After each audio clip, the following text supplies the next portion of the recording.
Malacca జలసంధి Malaysia దానికి ఆనుకొని దక్షిణ అండమాన్ సముద్రం పరిసరాల్లో ఉన్న తీవ్ర అల్పపీడనం మంగళవారం నాటికి బలపడి వాయుగుండంగా మారింది.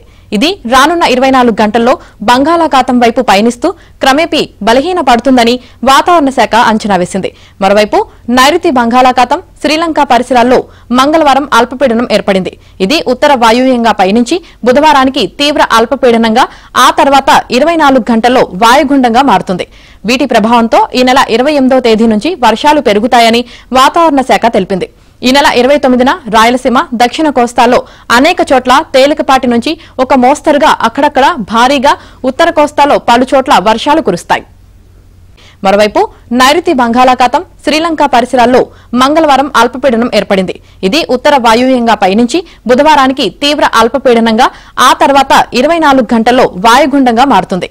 వీటి ప్రభావంతో ఈ నెల 28వ తేదీ నుంచి వర్షాలు పెరుగుతాయని వాతావరణ శాఖ తెలిపింది. ఈ నెల 29న రాయలసీమ దక్షిణ కోస్తాల్లో అనేక చోట్ల తేలికపాటి నుంచి ఒక మోస్తరుగా అక్కడక్కడ భారీగా ఉత్తర కోస్తాలో పలుచోట్ల వర్షాలు కురుస్తాయి.